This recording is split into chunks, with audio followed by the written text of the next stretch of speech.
നമസ്കാരം. പിണറായി സഖാവ് പോയി എമ്പുരാൻ കണ്ടു. ഇന്നലെ 8 മണിക്ക് ലുലു മാളിലായിരുന്നു അദ്ദേഹത്തിന്റെ കാഴ്ച. ഒരു ചെറു പുഞ്ചിരിയോട് കൂടിയാണ് അദ്ദേഹം ഇറങ്ങി വന്നത്. അതുമായി ബന്ധപ്പെട്ട അഭിപ്രായങ്ങളും വിശദാംശങ്ങളും പിന്നീട് പറയുമായിരിക്കും. എന്തായാലും നല്ല സിനിമയായതുകൊണ്ടാണല്ലോ സംസ്ഥാനത്തിന്റെ മുഖ്യമന്ത്രി ഏതായാലും പോയി കാണുന്നത്.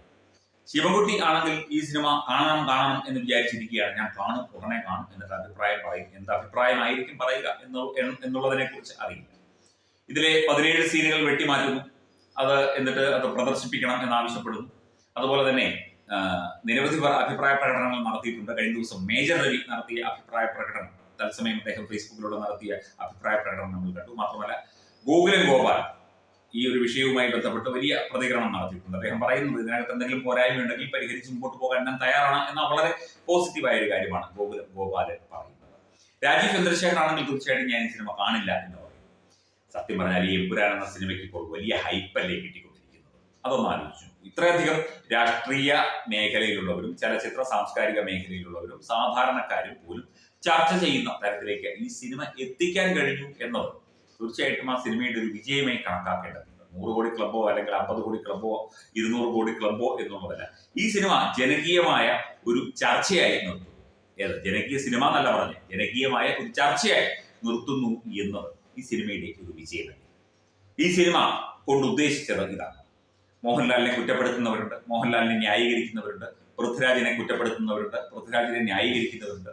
പൃഥ്വിരാജ് സുകുമാരന്റെ മകനല്ല മരുമകനാണ് എന്ന് വരെ പറയുന്നു. അതായത് ഒരു മുസ്ലിം പുരുഷന് സുകുമാരന്റെ സഹോദരിയിൽ ഉണ്ടായൊരു മകനാണ് എന്ന് വരെ പറഞ്ഞു. അത്തരം കമന്റുകളോടും അത്തരം അഭിപ്രായങ്ങളോടും നമ്മൾ യോജിക്കുന്നില്ല. അതുകൊണ്ട് അദ്ദേഹത്തിന് അടിസ്ഥാനപരമായി ഒരു മുസ്ലിം പാരമ്പര്യമുണ്ട് എന്നൊക്കെയാണ് പറയുന്നത്. എന്തൊക്കെയാണെന്നോ പറയുന്നത്. എന്തായാലും ഈ സിനിമ ഒരു ചർച്ചകളിൽ സജീവമാക്കി നിർത്തുന്നു. അതുപോലെ തന്നെ സാംസ്കാരിക മേഖലയിൽ ഇതൊരു വലിയ ചർച്ചയായി മാറുന്നു. സിനിമ നല്ല സിനിമയാണ് എന്ന് പറയുന്നവരാണ് സത്യം പറഞ്ഞു കഴിഞ്ഞാൽ സിനിമയുടെ കഥാതന്തു ഇഷ്ടപ്പെട്ടത് കൊണ്ട് പറയുന്നതായിരിക്കില്ല. ചിലർക്ക് സിനിമയുടെ ചില ചിത്രീകരണ രംഗങ്ങളായിരിക്കും ഇഷ്ടം, ചിലർക്ക് സിനിമയിലെ ഫൈറ്റുകളായിരിക്കും ഇഷ്ടം. അതൊക്കെ പല അഭിപ്രായമാണ്. എന്തായാലും ആശയപരമായി തെറ്റായ കാര്യങ്ങൾ, ഗോത്ര സംഭവത്തെ അടക്കം, അതായത് ചെയിൻ വലിച്ച് നിർത്തി വണ്ടി കത്തിക്കുകയായിരുന്നു. 20 കുഞ്ഞുങ്ങളാണ് വെന്ത് മരിച്ചത്, 15 സ്ത്രീകൾ മരിച്ചു, 25-30 പുരുഷന്മാർ മരിച്ചു. എന്നിട്ടും രാഹുൽ മാങ്കൂട്ടത്തിലൊക്കെ പറയുന്നത് കേട്ട് തന്നെ തീ പിടിച്ചതാണ്. ഓടുന്ന വണ്ടി ചെങ്ങല വലിച്ച് നിർത്തി ആണ് ഗോദ്രയിൽ ഈ കമ്പാർട്ട്മെന്റുകൾക്ക് തീയിട്ടത്. വ്യക്തമാണ് ചരിത്രം.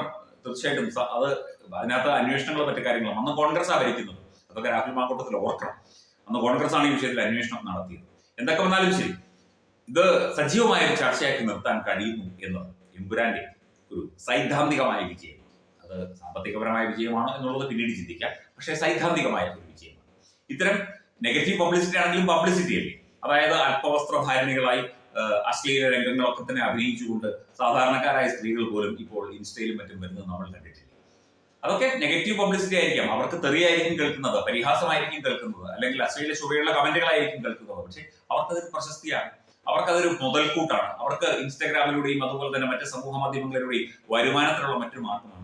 അതുപോലെ തന്നെ ഒരു വിവാദ വിഷയം ഉണ്ടാകുന്നു, അല്ലെങ്കിൽ വിവാദ വിഷയങ്ങൾ കുത്തിച്ചേർത്ത് ഒരു സിനിമ ഉണ്ടാക്കുന്നു, അതിൽ മോഹൻലാലിനെ പോലെ പ്രമുഖനായ വ്യക്തി അഭിനയിക്കുന്നു, അത്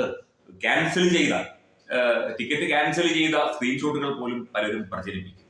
ഇതൊക്കെ തന്നെ ആ സിനിമയുടെ ഒരു പ്രചാരത്തിൽ ലഭിച്ച ഒരു വലിയ വിജയമല്ലേ എന്ന് ഒരു സാധാരണ വ്യക്തി എന്നുള്ള നിലയ്ക്ക്, ഒരു കേരളത്തിൽ ജീവിക്കുന്ന ഒരു സാധാരണക്കാരനായ വ്യക്തി എന്നുള്ള നിലയ്ക്ക് എനിക്ക് തോന്നിപ്പോവുകയാണ്.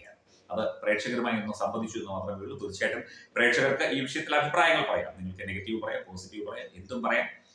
ഒരു സിനിമ എന്നത് ഒരു സാംസ്കാരികമായ ഒരു നിർമ്മിതിയാണ്. അതിന് ഇത്തരത്തിൽ വളച്ചൊടിച്ച് വളരെ മോശമാക്കി ചിത്രീകരിച്ചാലും സിനിമ തന്നെയാണ്.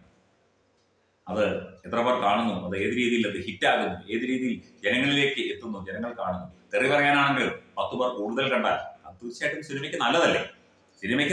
നല്ല സിനിമയാണെന്നല്ല പറയുന്നത്. Branding partner Edubix online executive education, focus physiotherapy centre Pattom, Unnath engineering Gujarat, തീർത്ഥയാത്ര.com, iron build Gujarat, PRS hospital Killippalam Thiruvananthapuram. 5 തലമുറകളായി നിങ്ങൾക്കൊപ്പം. തുമ്പമൺ ശ്രീ വടക്കുംനാഥൻ ക്ഷേത്രം, അമ്പലക്കടവ്, പത്തനംതിട്ട. ശ്രീമദ് സ്കന്ദപുരാണ മഹാസത്രം 2025 മെയ് 11 മുതൽ 18 വരെ. ബ്രഹ്മശ്രീ മുംബൈ ചന്ദ്രശേഖര ശർമ്മയുടെ മുഖ്യ കാർമ്മികത്വത്തിൽ മഹാഗണപതി ഹോമം, സ്കന്ദപുരാണ പാരായണം, മഹത് പ്രഭാഷണങ്ങൾ, പൂജഹോമാദികൾ, കലാസാംസ്കാരിക പരിപാടികൾ. സത്രയജ്ഞ കർമ്മങ്ങളിലേക്ക് എല്ലാ ഭക്തജനങ്ങളുടെയും സാന്നിധ്യവും സഹകരണവും സാദരം അഭ്യർത്ഥിക്കുന്നു. മഹാസത്രവേദിയിൽ മെയ് 18 പഴനി അരുൾമിക ദണ്ഡായുധപാണി സ്വാമി ദേവസ്ഥാന അർച്ചക സ്ഥാനികർ ശ്രീസെൽവ സുബ്രഹ്മണ്യ ശിവശാരിയാരുടെ മുഖ്യ കാർമ്മികത്വത്തിൽ നടക്കുന്ന അതിശ്രേഷ്ഠവും സർവൈശ്വര്യദായകവുമായ സ്കന്ദഹോമം. സ്കന്ദ മഹാപുരാണ സത്രത്തിന്റെ ആദിമധ്യാന്തമുള്ള സമ്പൂർണ്ണ തത്സമയ കാഴ്ച തത്വമയി നെറ്റ്വർക്കിൽ.